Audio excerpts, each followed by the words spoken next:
Hi friends, welcome to my channel. In today's video, I'm going to talk about how to find the last day sales based on the selection.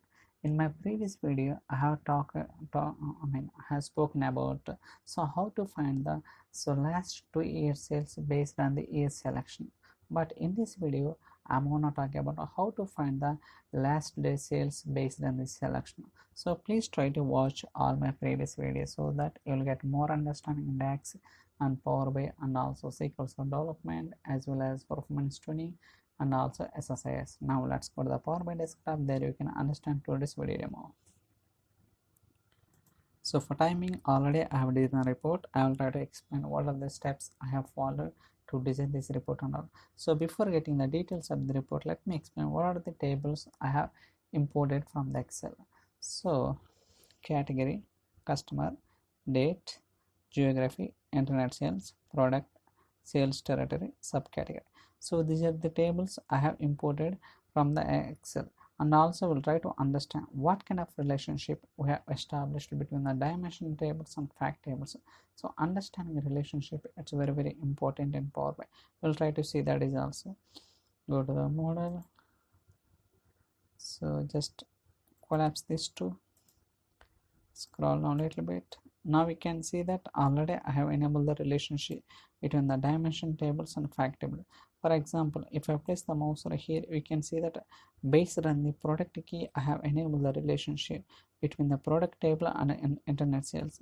Even you can understand what kind of direction it is. It's like a one direction to many direction. It means that filter propagation flowing from the dimension table to the fact table. Like that, I have enabled the relationship between the dimension tables and fact tables. So going forward, we'll try to talk on this topic in detail, but for timing, we'll try to understand towards report design and only. So just click on report. So now you can see that this is the chart, and this is a slicer, and this is a slicer region.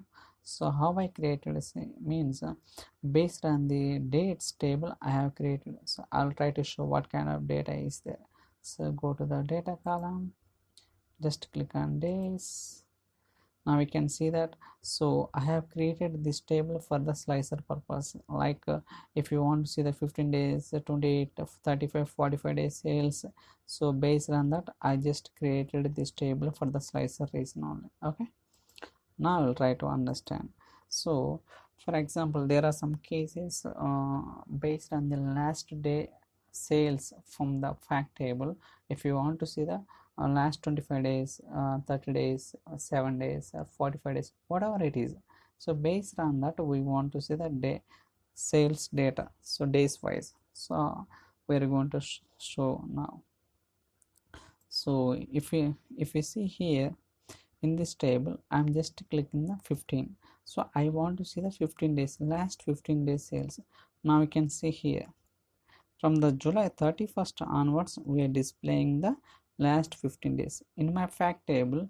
So we have sales up to July month 31st only.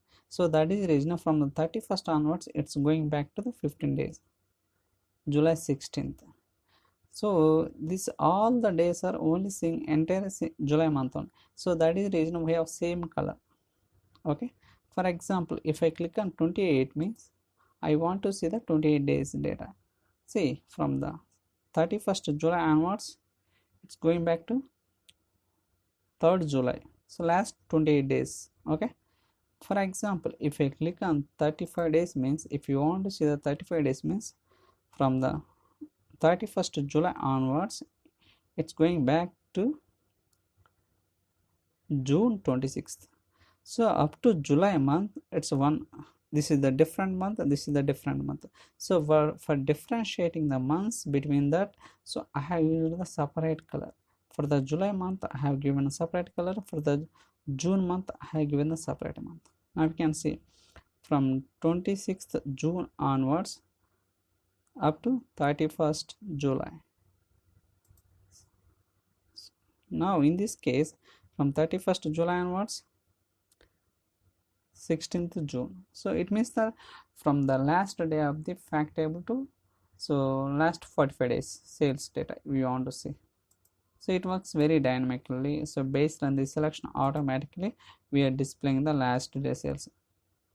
Even you can understand, so title also it's getting changed, last 15 days sales data. For example, if I click on 28 means last 28, 35, 45, so like that. So I have designed the report. But there is a one case, like for example, my fact table contain only up to January month only. Okay, in that case, if I select 45 days means, so this case is not going to work. So I'll try to record a separate video on that. When I have the sales data only January month means, for example, in that case, if we select 45 days means it has to go back to the 1 year back.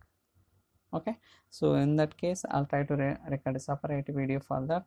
For timing, so only my sales data having up to July month, so that is the reason it works.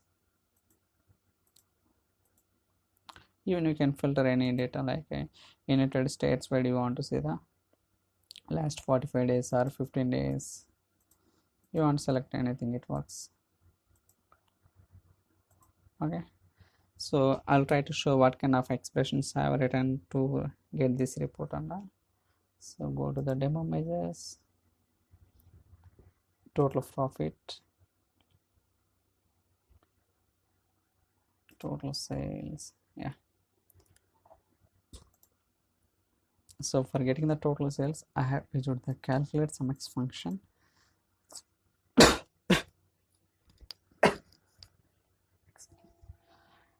Sorry for that.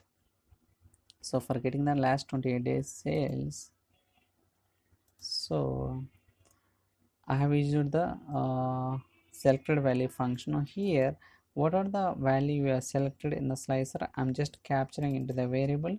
So after that, I have declared another variable. Here I'm taking the max value. Okay, so what are the day I have, so I'm taking the max date in the fact table.